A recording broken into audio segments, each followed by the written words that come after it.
Daniel Reed pressed his back against the cold metal wall and tried to make himself invisible. Around him, students from a dozen different worlds filled the lecture hall with sounds he still could not identify. Some chirped. Others produced deep rumbling noises from somewhere inside their bodies. A few released chemical signals that made his nose itch. 3 weeks. He had been at Galactic Academy for 3 weeks and he still ate lunch alone. The lecture hall itself amazed him. It stretched upward for 50 meters, with platforms at different heights to accommodate species that flew, climbed, or simply existed better in different atmospheric pressures. The human section sat in the middle tier, accessible by standard gravity and breathable air. Daniel was the only one sitting there. Professor Halrix entered through the main portal. The insectoid scholar stood 3 meters tall on 6 legs, her compound eyes reflecting the overhead lights in fractal patterns. She carried herself with the precise movements of someone who had taught for many decades. Her translator device clicked against her thorax as she moved. "Today we study living subjects," Professor Halrix announced. Her actual voice sounded like wind through hollow tubes, but the translator made it comprehensible. "You will observe a Class 7 predator. Containment protocols are active. Do not approach the barriers." The students shifted nervously. Daniel noticed several moving toward the exits. Others inflated defensive body parts or changed colors to match the walls. Fear responses, he realized. Universal across species. 2 security officers wheeled in the containment unit. It took up half the lecture floor. Inside the shimmering energy barrier, something massive lay chained to the platform. The creature was serpentine, but possessed 6 legs ending in claws that could tear through steel. Crystalline spines ran along its back, each one as long as Daniel's arm. Its scales shifted between gray and deep purple, and its eyes glowed with a soft blue bioluminescence. "This is a Ravager," Professor Halrix continued. "From the dead world Ashmar, apex predator, perfect hunter. This specimen killed 3 handlers before we secured it properly. It remains sedated and restrained for your protection." Daniel leaned forward. While other students pressed themselves against the far walls, he felt drawn to observe more closely. The creature's anatomy fascinated him. The way its ribs expanded suggested a complex respiratory system. The placement of its eyes indicated binocular vision and depth perception. This was an intelligent hunter, not a mindless beast. He stood and walked down the steps toward the containment unit.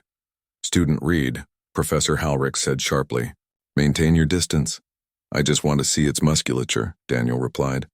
He stopped at the safety line marked on the floor, about 3 meters from the energy barrier. "How does it move so fast with 6 legs? The coordination required must be incredible." The Ravager's eye opened, just one, the left eye, fixing directly on Daniel. The glow intensified slightly. The creature's nostril flared. Daniel froze. His heart hammered in his chest, but he did not step back. He had grown up with dogs on Earth.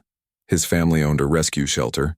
He understood the difference between a creature preparing to attack and one simply observing. The Ravager was observing. "Remarkable." Professor Halrix moved closer, her many eyes studying both Daniel and the creature. It shows no aggression response. Typically, when a Ravager focuses on potential prey, its spines elevate and its chromatophores shift to hunting colors. This one remains neutral. "Maybe it doesn't see me as prey," Daniel suggested quietly. He still had not broken eye contact with the creature. "I'm not running. Predators chase things that run." An oversimplification, but not entirely incorrect, the professor admitted. Other students began creeping forward now, curiosity overcoming fear. A feline-like alien named Lisa stopped beside Daniel. She stood on 2 legs but had golden fur and a tail that moved independently. "You are either very brave or very stupid," she whispered. "Probably both," Daniel admitted. The lecture continued.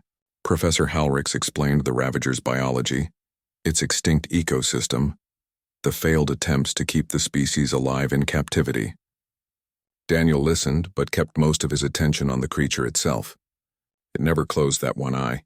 It never stopped watching him. 40 minutes into the lecture, the lights flickered. Professor Halrix stopped mid-sentence. Her antennae twitched rapidly, a sign of concern. The lights flickered again, and somewhere deep in the station, Daniel heard a low grinding sound. "Probably just maintenance," Lisa said, but her tail had puffed up to twice its normal size. The grinding sound grew louder. The containment field around the Ravager wavered. like heat distortion over pavement. Inside the barrier, the creature's other eye opened. Both eyes now glowed bright blue. Alarms shrieked through the lecture hall. Red emergency lights activated. Professor Halrich's voice cut through the chaos, amplified by her translator. Evacuation protocol. All students exit through the emergency portals. Remain calm. Move quickly. Nobody remained calm. Students stampeded toward the exits in a panicked mass. Daniel found himself pushed forward by bodies much larger than his own. He stumbled, lost his footing, and went down hard on the lecture hall floor. Pain shot through his knee. Above him, the containment field collapsed with a sound like breaking glass. The chains holding the Ravager sparked and released. 6 locks disengaged simultaneously. The massive creature rose to its full height, unchained and free. Daniel looked up from the floor. The Ravager looked down at him. They were 5 meters apart. The creature's claws clicked against the metal platform as it stepped out of the useless containment unit. Its spines elevated slightly, catching the red emergency lights. Everyone else had fled. Even Professor Halrich had retreated to the emergency control station. Daniel could hear her voice over the intercom, calling for security, for backup, for anything. The Ravager jumped down from the platform. It landed without sound despite its massive bulk. It took 1 step toward Daniel, then another. Its eyes never blinked. Its mouth opened slightly, revealing rows of crystalline teeth designed to pierce and tear. Daniel's training from the shelter kicked in. Do not run. Do not scream. Do not make yourself prey. He slowly pushed himself to a sitting position, his injured knee protesting. He kept his movements small and unthreatening. Easy, he said softly. His voice shook despite his efforts. Easy there. The Ravager's head tilted slightly like a dog hearing an unfamiliar sound. It took another step closer. Close enough now that Daniel could feel heat radiating from its body. Close enough to smell something like copper and electricity. It lowered its massive head until its snout almost touched Daniel's chest. The glowing eyes studied him from centimeters away. Daniel could see his own reflection in those eyes. Then the Ravager did something that would change everything. It closed its eyes and very gently pressed its forehead against Daniel's shoulder. Security forces arrived in under 3 minutes. Daniel heard their boots pounding through the corridors before he saw them. The Ravager heard them too. Its head lifted from Daniel's shoulder and a low rumble emerged from deep in its chest. Not quite a growl, more like a warning. Do not move, human. The security commander's voice boomed through speakers. We have weapons locked on the creature. Any sudden movement may cause us to fire. Daniel swallowed hard. The Ravager had positioned itself directly in front of him, its body creating a wall between Daniel and the security team. Its spines had elevated fully now, each one vibrating slightly. The blue glow of its eyes had intensified to an almost white brightness. It is not attacking, Daniel called out. His voice sounded small in the vast lecture hall. It has been calm since the containment failed. That creature killed 3 trained handlers, the commander replied. It is never calm. It is calculating. More security personnel filed in through multiple entrances. Daniel counted 12 of them, all carrying weapons that hummed with barely contained energy. They formed a semicircle around Daniel and the Ravager, maintaining a distance of about 10 meters. Professor Halrich emerged from the control station. She moved slowly, deliberately, her 6 legs carrying her forward with care. Unlike the security team, she appeared more fascinated than frightened. Commander, hold your fire, she said. This behavior is unprecedented. I need time to observe. Professor, my orders are clear. Any escaped Class 7 predator must be terminated immediately. Your orders can wait 3 minutes while I document this interaction. 3 minutes, Commander. For science. The commander's mandibles clicked in frustration, but he gestured for his team to hold position. Professor Halrich activated a recording device on her equipment harness and approached within 5 meters. Student Reed, can you describe what happened after the containment failed? Daniel took a breath to steady himself. The Ravager's tail had curled partially around his legs, not restraining him but definitely making contact. The scales felt surprisingly warm. It approached slowly, Daniel explained. It did not charge or attack. It sniffed me, I think. Then it just rested its head against me, like my old dog used to do when he wanted comfort. Your old dog, Professor Halrich repeated. Explain this reference. Dogs are earth animals, predators originally, but humans domesticated them thousands of years ago. They bond with us, protect us, this feels similar. Several security officers made sounds that Daniel's translator interpreted as disbelief. The commander shifted his weight impatiently, but Professor Halrix moved closer, now just 3 meters away. Ravagers are not social creatures, she said. They hunt alone. They tolerate pack members only during mating season. They have never shown affection or bonding behaviors with any species, including their own kind outside of reproduction. What you describe should be impossible. But it is happening, Daniel said simply. The Ravager's rumbling changed pitch. Its attention had shifted to Professor Halrix. The creature's body tensed slightly. Daniel felt the change immediately through the tail still touching his legs. Professor, maybe stay where you are, Daniel suggested quickly. Why? What do you observe? It is protecting me from you. From all of you. Professor Halrix stopped moving. Her compound eyes reflected light in complex patterns as she processed this information. Around the room, the security team adjusted their weapons, following the Ravager's movements with targeting systems that painted small red dots across its hide. Student Reed, I'm going to propose something unusual, Professor Halrix said. I believe this creature has formed an attachment to you. I do not understand why or how, but the evidence suggests a bond exists. If you were to stand and walk toward the exit, would it follow you? Maybe, Daniel said. But where would we go? What happens to it? That depends on whether it remains non-aggressive. If it attacks anyone, it will be destroyed. If it continues this calm behavior, perhaps we can arrange specialized containment where you can continue interaction under controlled circumstances. The commander made a sharp clicking sound. Professor, this is absurd. We should neutralize the threat now. And waste this opportunity? Commander, do you understand what we are witnessing?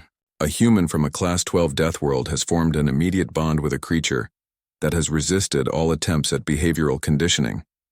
This data could revolutionize our understanding of interspecies psychology. While they argued, Daniel slowly shifted his weight. His injured knee had stiffened and he needed to move it. The Ravager immediately noticed. It turned its head to look at him, eyes dimming slightly from white back to blue. The rumbling stopped. Hey there, Daniel whispered. He reached out slowly, telegraphing his movement. His hand hovered near the Ravager's scaled neck. Can I? The creature remained still. Daniel's fingers made contact with the scales. They were not cold like reptile skin. They held warmth like mammal fur. Beneath the scales, he felt powerful muscles and the vibration of multiple heartbeats. The Ravager leaned into his touch. This is insane, someone muttered over the security channel, loud enough for Daniel to hear. No, Professor Halrix said quietly. This is unprecedented. Student Reed, attempt to stand. Move slowly. Let us see if the creature cooperates. Daniel nodded. He put weight on his good leg first, then carefully extended the injured one. Pain flared, but nothing felt broken. The Ravager immediately adjusted its position, moving under Daniel's arm to provide support. The creature bore his weight easily, and together they stood. The security team tensed. Weapons hummed louder. Daniel felt the Ravager's muscles coil beneath its scales, ready to react to any threat. He placed his hand on the side of the creature's neck and applied gentle pressure. Easy, he repeated. They are not going to hurt you if you stay calm. Stay with me. Just stay calm. The Ravager's spines lowered slightly. Not all the way, but enough to signal reduced aggression. Its eyes dimmed another shade toward their original soft blue glow. It took a step forward, supporting Daniel as he limped, and the security team parted to let them through.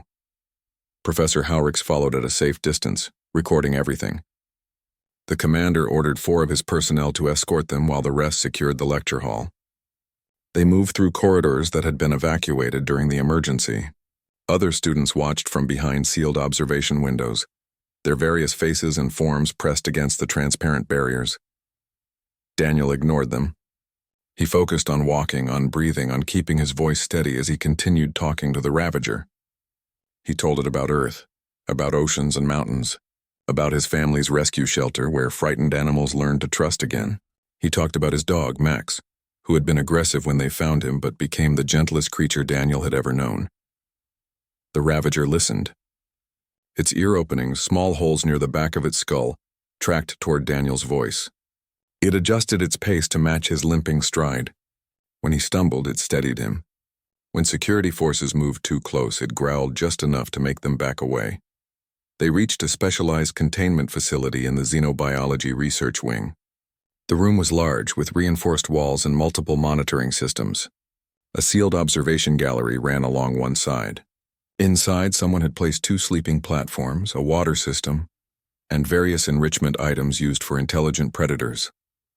"This is temporary," Professor Halrix explained, "until we determine the nature of this bond and whether it remains stable.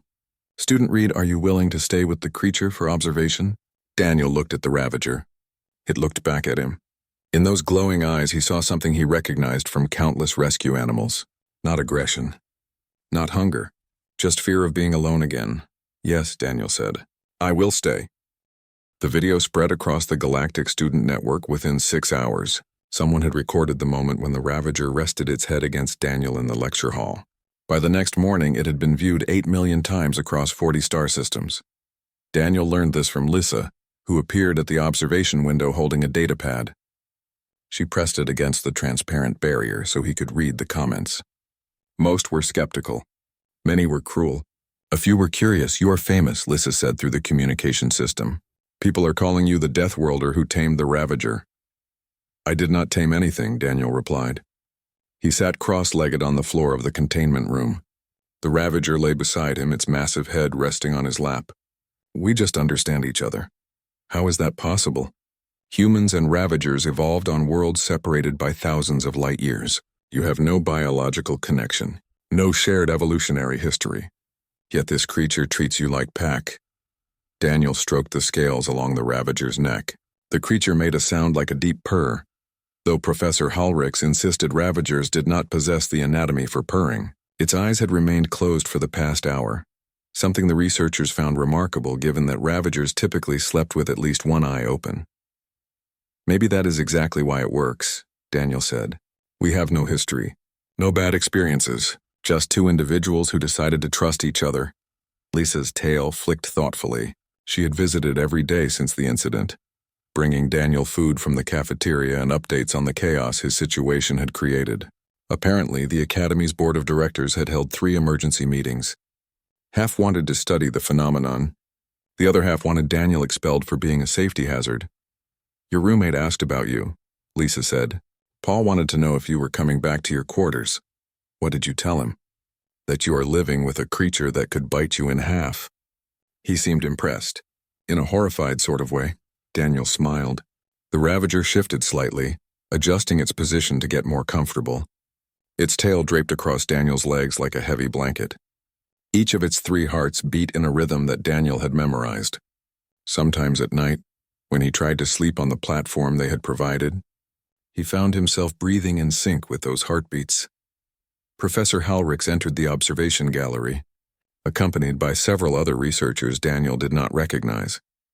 They carried equipment and spoke in low voices, gesturing toward Daniel and the Ravager. The professor activated the communication system. "Student Reed, we have colleagues from the Interspecies Psychology Institute. They would like to run some tests on your interaction with the creature. Are you willing to participate?" "What kind of tests?" "Non-invasive observation. We want to understand the bond mechanism, how you communicate, how the creature responds to your emotional states, whether other humans could replicate this connection." The Ravager's eyes opened, both of them, glowing soft blue in the dim containment room lighting. The creature's attention fixed on the observation gallery, on the strangers standing next to Professor Halrix. Its spines began to elevate. Daniel placed both hands on the Ravager's neck. "They are not a threat," he said quietly. "Just curious. Like you were curious about me." The spines lowered slightly. The Ravager made a questioning sound, a chirp-like noise that seemed too small for such a large creature. Daniel had learned that this particular sound meant uncertainty. The researchers on the other side of the glass frantically recorded everything. "What you just did," one of the visiting scientists said, her voice filled with awe. "You modified its threat response through touch and vocalization alone." "Do you realize how significant that is?" "I just calmed a nervous animal," Daniel said. "People do this on Earth all the time." "Earth," the scientist repeated. "A Class 12 death world with gravity 1.2 times galactic standard, atmospheric oxygen levels that would be toxic to most species, and predator saturation indices that classify it as one of the most dangerous inhabited planets in known space. Your species evolved to survive that environment." "Yes," Daniel said slowly. "And?" And perhaps that is the answer. Humans evolved alongside predators. You learn to read them, to understand them, even to cooperate with them. The rest of us evolved in safer environments. We fear what we do not understand. You understand what we fear. Daniel considered this. He thought about his childhood on Earth, playing with dogs that were descended from wolves. He remembered his mother explaining that humans had survived not by being the strongest or fastest, but by making allies out of creatures that could have killed them. Humans had turned wolves into dogs, wildcats into house pets, even large prey animals into livestock partners. Maybe you are right, he admitted. We learned to see potential friends instead of just threats. The Ravager had returned its head to Daniel's lap and closed its eyes again. Its breathing slowed. Within minutes it was asleep, completely vulnerable and completely trusting. The researchers watched in silence. Later that day, Dean Vortek visited the observation gallery. The station administrator was a Talcaran, a species that resembled upright beetles with elaborate horn structures. His translator crackled with interference as he spoke. "This situation is unacceptable," he declared. "A dangerous predator roams freely with a student. What if it turns aggressive? What if it injures or kills someone? The liability alone is staggering." "The creature has shown zero aggression toward student Reed," Professor Halrix countered. "In fact, preliminary data suggests it exhibits protective behaviors. When medical personnel approached to treat Reed's injured knee, the Ravager positioned itself between them until Reed verbally indicated they were permitted to approach. That proves my point. It is possessive, territorial. This is a disaster waiting to happen. Or it is a breakthrough in our understanding of human-animal interaction." Dean Vortek. "Humans have a saying about their domestic animals. They say dogs are not our whole life, but they make our lives whole. Perhaps this Ravager has found something similar in student Reed." "That is sentimental nonsense, is it? The creature was violent and unstable in isolation. Now it is calm. It eats regularly. It responds to behavioral cues. By every measurable metric, this Ravager is healthier and more stable than it has been since we acquired it." "How do you explain that?" Dean Vortek's horns clicked together in frustration. "I will be filing a formal complaint with the Galactic Academy Board. This human is a liability." He left. Professor Halrix watched him go, then turned back to observe Daniel and the Ravager. The creature had rolled onto its back, exposing its vulnerable underbelly while it slept. Daniel had curled up against its side, using the Ravager's body as a pillow. They both slept peacefully, unaware of the political storm gathering around them. Lissa remained at the observation window. She thought about her own homeworld, a gentle place with 2 suns and no large predators. Her species had evolved in harmony with their environment, never needing to fight for survival against creatures that could kill them. She tried to imagine what it would be like, growing up on a world where danger lurked everywhere. Perhaps that was what made humans different. They had survived the unsurvivable, and instead of becoming hard and cruel, they had learned to extend kindness even to things that could destroy them. It was a very human sort of madness. And watching Daniel sleep peacefully beside a creature that terrified everyone else, Lisa thought it might be the most beautiful madness she had ever witnessed. On the data pad in her hand, the video continued to spread. The view count had reached 12 million. People across the galaxy were watching a human boy and a deadly predator, choosing trust over fear. Some mocked it. Others feared it. But a growing number found themselves moved by something they could not quite name. Hope, perhaps. That even in a vast and often hostile universe, connection was possible. That understanding could bridge any gap, even between species that had never met before. In the containment room, the Ravager's tail twitched in its sleep, curling more tightly around Daniel, protecting him even in dreams. The screeching started at 3 a.m, station time. Daniel jolted awake to the sound of alarms and the Ravager on its feet, every spine fully extended, eyes blazing white instead of their usual blue. Something was wrong. Through the communication system, he heard Professor Halrix shouting orders. Security forces ran past the observation gallery. Emergency lights painted everything in harsh red. The Ravager positioned itself between Daniel and the containment room door, its body low and coiled like a spring ready to release. "What is happening?" Daniel called out. "Another containment failure," Professor Halrix replied, her voice tight with stress. "Different section. Multiple specimens have escaped. Stay in the containment room." Do not attempt to leave. What kind of specimens? Before she could answer, the ventilation grate above Daniel's head exploded outward. A creature burst through in a flurry of membranous wings and curved talons. It was smaller than the Ravager, perhaps 2 meters long, but it moved with terrifying speed. Its skin was translucent, showing bones and organs beneath. Rows of needle teeth filled its elongated jaw. A shriek. Daniel recognized it from his xenobiology texts. Ambush predator. Paralytic venom. Native to gas giants where it hunted in the upper atmosphere. Extremely aggressive. The shriek dove at Daniel with a sound like tearing metal. It never reached him.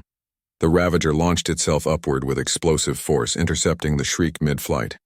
The two predators collided in a violent tangle of claws, teeth, and wings. They hit the floor hard enough to crack the reinforced plating. The Ravager's jaws clamped down on the shriek's wing membrane, tearing through it. The shriek's tail whipped forward, driving venomous spines into the Ravager's shoulder. Daniel pressed himself against the wall, unable to do anything but watch. The Ravager roared, a sound he had never heard it make before. It sounded like rocks grinding together mixed with electronic feedback. The creature's scales shifted from purple to deep crimson. Its crystalline spines vibrated so rapidly they became a blur. The shriek wrapped its wings around the Ravager's body, trying to bring its teeth close enough to bite. The Ravager twisted with surprising flexibility, bringing its rear legs up to rake claws across the shriek's underbelly. Blue blood splattered across the floor. The shriek's blood was green. Where the two mixed, they bubbled and smoked. "Do not shoot," Professor Halrix commanded the security forces. "You will hit Student Reed." "We have to do something," the security commander argued. "Wait, the Ravager is protecting him." The fight moved across the containment room in a series of brutal exchanges. The shriek was faster, but the Ravager was stronger and more durable. Every time the shriek tried to circle around to reach Daniel, the Ravager intercepted it. Chunks of crystalline spine littered the floor where they had shattered under impacts. Blood streaked the walls. Daniel found his voice. "Stop, both of you, please stop." Neither creature paid attention. The shriek had gone into a frenzy, attacking with mindless aggression. The Ravager matched its intensity, fighting with a ferocity Daniel had never witnessed. This was not the calm creature that slept beside him. This was the apex predator that had killed 3 handlers. The Ravager caught the shriek by the neck. Its jaws closed with enough force to crush metal.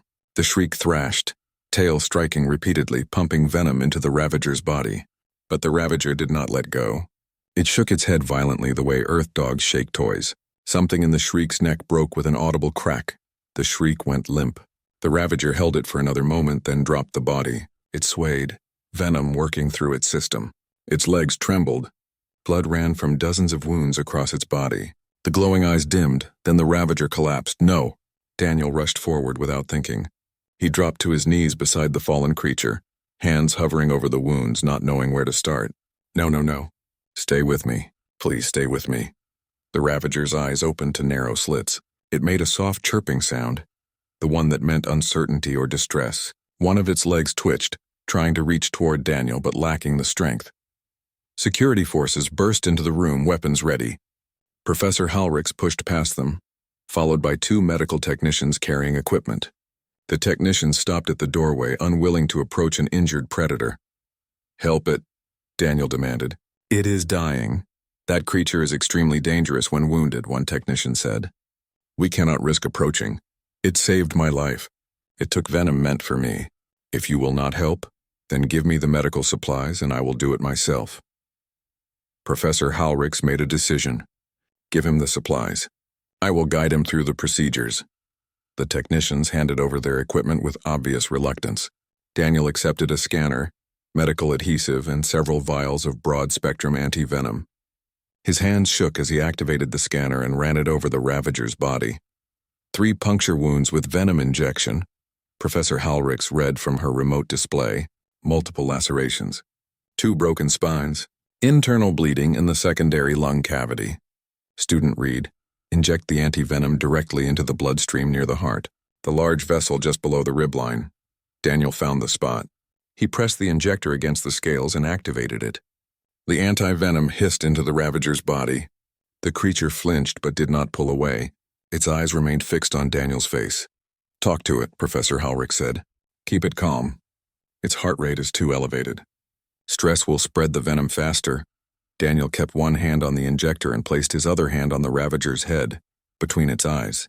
"You are going to be fine," he said, willing his voice to stay steady. "I am here. I am not leaving.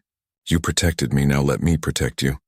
The Ravager's 3 hearts beat rapidly under his palm. He could feel them through the scales, frantic and irregular.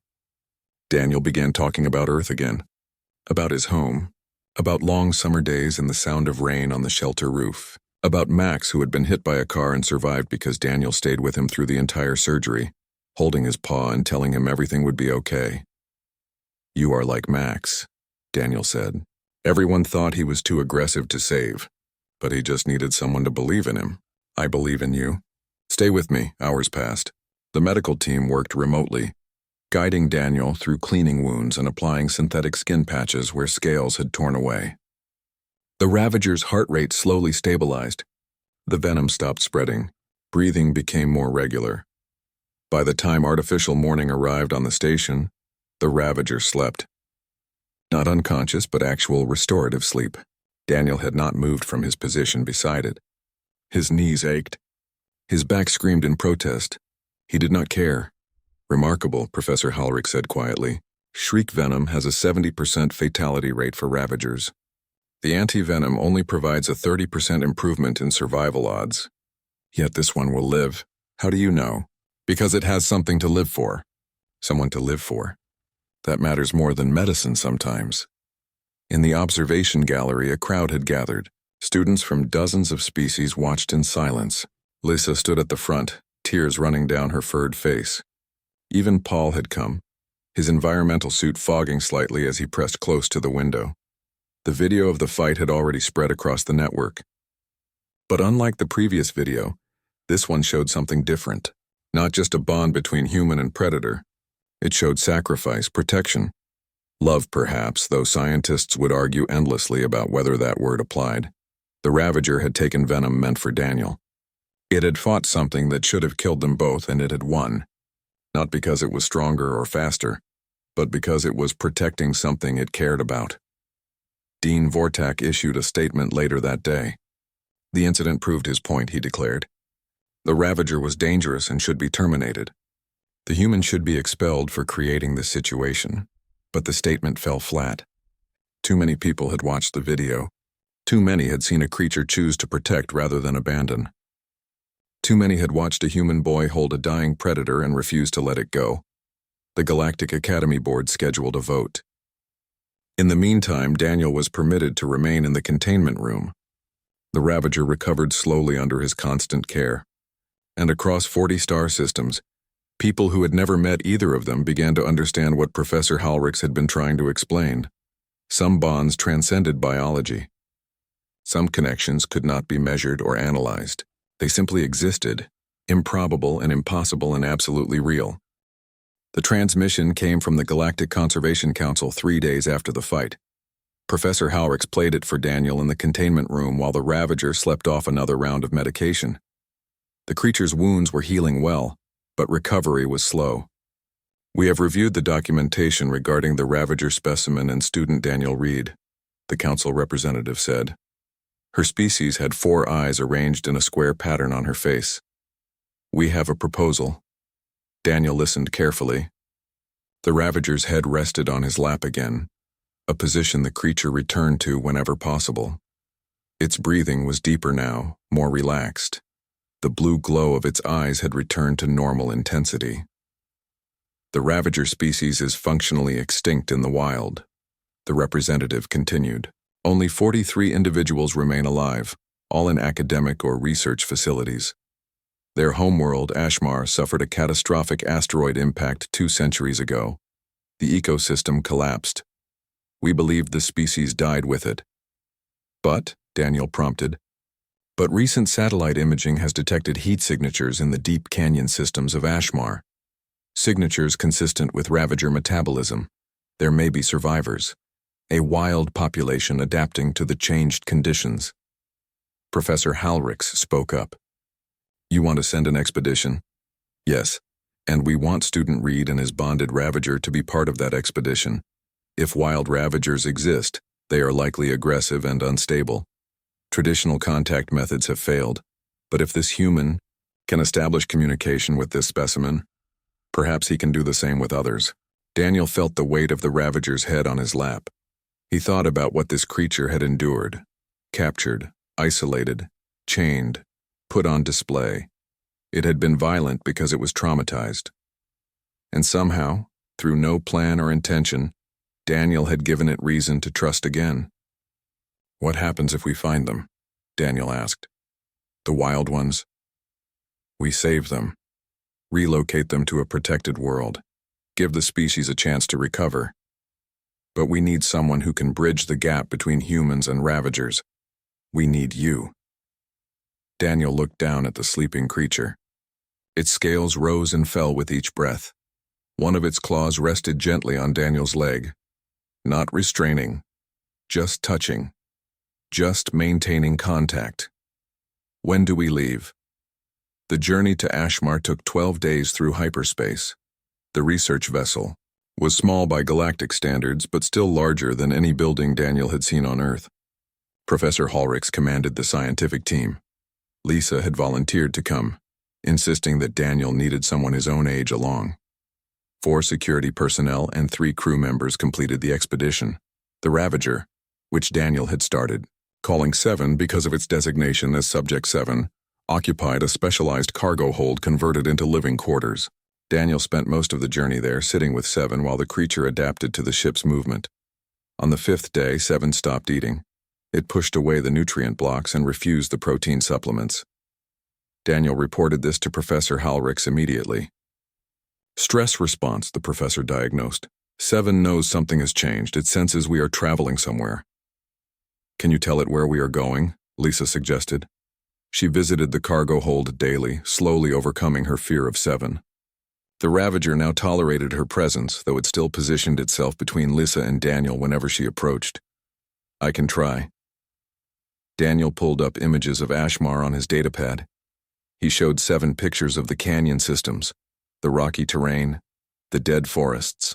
The creature studied the images intently, eyes brightening. It made soft chirping sounds. "I think it remembers," Daniel said. "Or maybe it is recognizing home on some instinctual level." 7 began eating again after that, but it also became restless, pacing the cargo hold, climbing the walls, testing every surface with its claws. Energy built up in the creature like a storm gathering strength. Daniel tried to provide enrichment, playing games with it, teaching it to respond to hand signals. 7 learned quickly, far faster than should be possible for a supposedly non-intelligent predator. "Ravagers have tool use capability," Professor Hallrix explained when Daniel mentioned this. "They can solve complex spatial puzzles. Their brains are large relative to body size. We classify them as non-sapient, but that may be premature. We simply do not understand their intelligence yet." On the 12th day, they entered orbit around Ashmar. Daniel pressed against the viewport in the cargo hold, 7 standing beside him. Together they looked down at the dead world. It was gray. That was Daniel's first thought. Gray soil, gray rocks, gray vegetation that might once have been green but now survived on something other than chlorophyll. The sky swirled with rust-colored clouds. The asteroid impact crater dominated the northern hemisphere, a scar visible from orbit. "Scans confirm heat signatures in the canyon systems," the pilot announced. "At least 12 distinct sources, possibly more." 7's claws scraped against the metal floor. The creature's entire body quivered with tension. It vocalized, a long, mournful sound that made Daniel's chest ache, calling to something, looking for an answer. No answer came.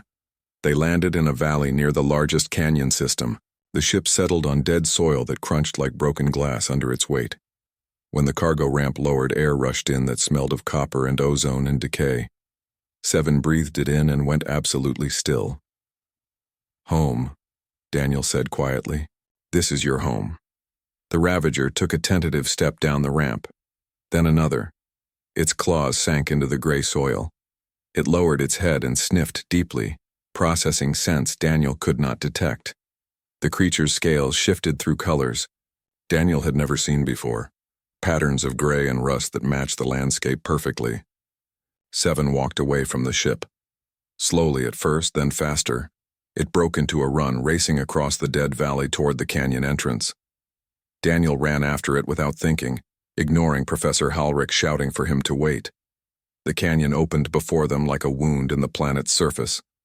It descended hundreds of meters, walls carved by ancient water that no longer flowed. Seven skidded to a stop at the edge and threw back its head. It howled. The sound echoed off the canyon walls, multiplying, fading into the distance. Daniel stood beside Seven, breathing hard from the run. The creature howled again, longer this time.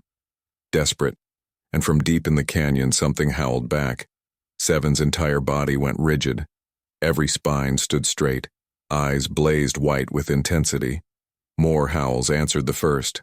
3, maybe 4 distinct voices, coming closer. "Daniel, return to the ship," Professor Halrix commanded through his comm device. "We do not know how wild ravagers will react to your presence." But Daniel could not move.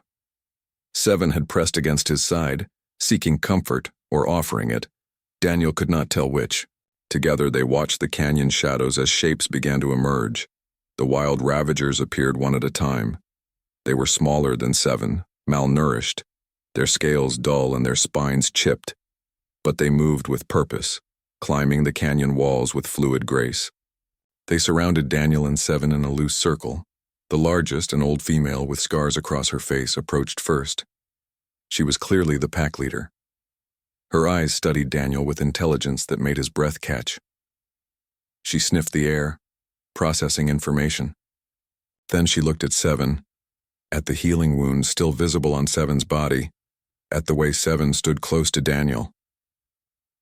The old female made a decision. She walked forward until she stood directly in front of Daniel, close enough that he could feel heat radiating from her body, close enough that one strike of her claws could end his life. She lowered her head and touched her nose to Daniel's hand. Then she lay down, right there in the gray soil, submitting, trusting. The rest of the pack followed, one by one, until 13. Wild ravagers surrounded Daniel in a circle of prostrate bodies. Seven made a soft sound, almost like a purr. It lay down beside the old female, connecting the wild pack to the human who had saved it. Daniel stood in the center of them all, a single human surrounded by creatures that should have torn him apart. "Impossible," Professor Halrix whispered through the comm. "This is impossible." But it was happening. And Daniel realized with sudden certainty that this was only the beginning. The ground beneath his feet trembled slightly. Ashmar was dying. These ravagers had survived against all odds, adapting to a dead world, but their time was running out.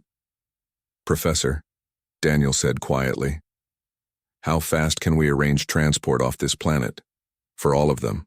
The planet shook again, harder this time.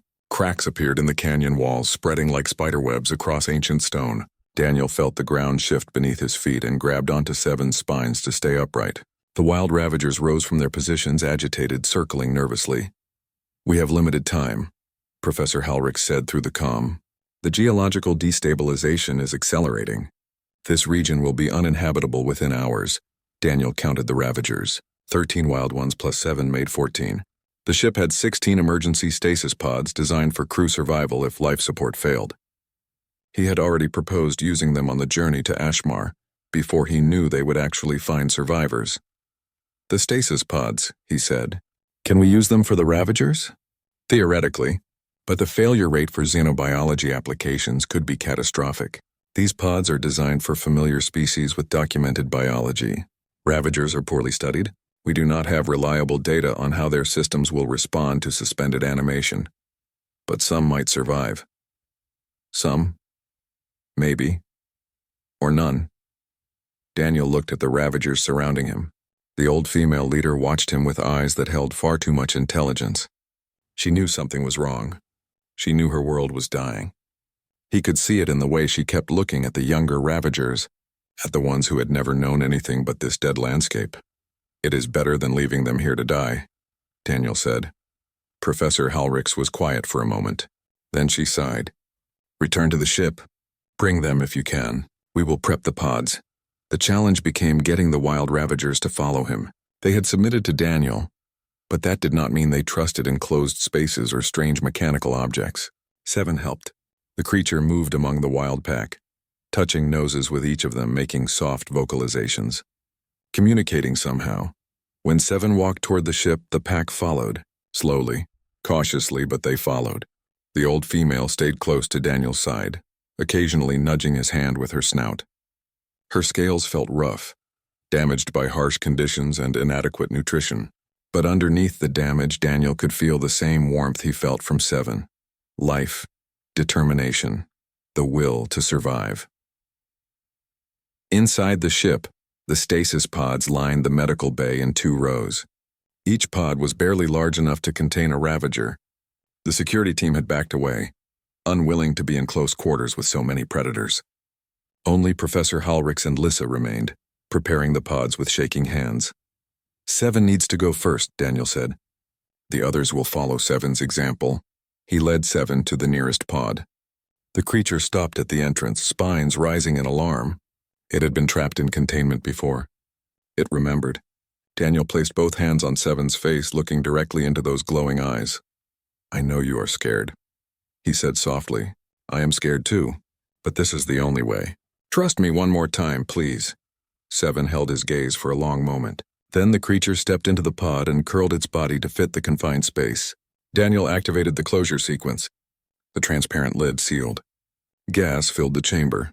7's eyes dimmed, then closed.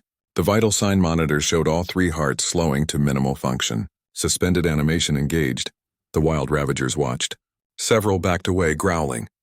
But the old female approached the next pod. She looked at Daniel, then at the pod where 7 slept. She understood. Without prompting, she climbed inside. One by one, the pack entered the pods. Some went willingly. Others required gentle encouragement from Daniel, his hands on their scales, his voice constant and soothing. A young Ravager panicked halfway into its pod, thrashing and screeching. Daniel did not force it. He simply sat down and waited, speaking about earth and rain and green grass that grew without dying. Eventually, the young one calmed and completed its entry. 13 Ravagers suspended. 1 remained, the smallest of the pack, barely more than an infant. It had been hiding behind the others, and now it stood alone in the medical bay, trembling. Daniel approached carefully. Hey there, he said gently. I know this is frightening. Everything about this must be terrifying, the young Ravager hissed weakly. It tried to run, but a collapsing tunnel structure outside the ship created a ground tremor that knocked it off balance. It fell, crying out in distress. Daniel moved without thinking, catching the creature before it hit the floor. It was lighter than he expected, malnourished and underdeveloped. The young Ravager struggled in his arms, then suddenly went still. It looked up at Daniel's face. Its eyes were the same blue as 7's, but brighter, younger. It made a questioning chirp. I will keep you safe, Daniel promised. All of you. That is what humans do. He carried the young Ravager to the final pod. It did not resist when he placed it inside. The lid closed. Gas flowed. The last wild Ravager from Ashmar fell into suspended sleep. Professor Halrix checked all the monitors. Stasis engaged for all 14 subjects. Now we run and hope the pods hold. The ship launched as the canyon system collapsed behind them. Daniel watched through the viewport as Ashmar's surface tore itself apart. Lava flows erupted from newly formed fissures. The dead forests, what remained of them, burned with strange colored flames. The planet was eating itself. They reached orbit safely. Professor Halrix set course for New Ashmar, a terraforming project in a distant system. The Galactic Conservation Council had agreed to dedicate the world to Ravager restoration. It would take weeks to arrive. Daniel spent those weeks monitoring the stasis pods. 3 showed declining vital signs. He could not do anything to help them. He could only watch and hope. On the 19th day of transit, 2 of the struggling pods failed. The Ravagers inside died in their sleep, their bodies unable to handle the suspension process. Daniel cried when it happened, his tears falling on the transparent pod lids. 12 survived. 12 out of 14. Better than the odds Professor Halrix had predicted, but worse than Daniel had hoped. New Ashmar appeared on the view screen on day 27. It was beautiful. Blue oceans, green continents, white clouds drifting across a sky the color of Earth's sky. The terraforming project had spent decades preparing this world for colonization. But those plans were canceled now. This world belonged to the Ravagers. They landed in a valley filled with native vegetation and imported prey species. A river ran through the center, clear water over smooth stones. The air smelled alive. Daniel opened the stasis pods one by one. 7 emerged first, confused and weak. Daniel was there immediately, supporting the creature until its legs remembered how to work. The others followed, each one taking time to orient themselves. The old female was last. She stepped out of her pod and immediately collapsed. "No," Daniel dropped to his knees beside her. "No, you survived this far." But the old female's eyes were clear. She was not dying. She was simply overwhelmed. She placed her head on the ground and breathed deeply, smelling soil that was alive, grass that grew without struggle, water that flowed freely. Her whole body shook. Daniel stayed with her until she found the strength to stand. When she did, she walked to the river and drank. The other Ravagers followed, discovering water that did not taste of ash and death. They ran through the grass. They climbed trees that did not crumble under their weight. They howled, and the sound echoed across a living world. 7 stood beside Daniel, watching the pack explore their new home. Daniel placed his hand on 7's neck, feeling the steady rhythm of 3 strong hearts. "Your home," he said. "Real home. Living home." 7 looked at him with those blue eyes. The creature pressed its forehead against Daniel's chest, the gesture of trust and affection it had shown in the lecture hall all those weeks ago. Then 7 turned and walked toward the pack. The old female called. 7 answered. The pack surrounded 7, welcoming it home, accepting it as one of them. Daniel watched them go, his chest tight with emotions he could not name. Pride, sadness, hope. "You did it," Lisa said softly. She had appeared beside him without him noticing. "You saved them." "We saved them," Daniel corrected. "All of us. No, this was you." "Humans are strange, Daniel. You come from a world that tried to kill you every day. But instead of becoming hard and cruel, you learn to see potential friends in everything, even in creatures that should terrify you." Daniel smiled. "Maybe that is what makes us survive. Not strength, not weapons, just the stubborn belief that we do not have to face danger alone." They stayed on New Ashmar for 6 days, monitoring the pack's adaptation. All 12 Ravagers thrived. The young one Daniel had carried grew stronger daily, gaining weight and confidence. The old female led the pack to hunting grounds and water sources, teaching them to live in a world that provided instead of taking. On the 7th day, Daniel hiked into the valley alone. He found 7 resting near the river, surrounded by the pack. The creature's scales had brightened, colors returning to their full vibrancy. Its wounds had healed completely. It looked wild again, complete. 7 saw Daniel and raised its head.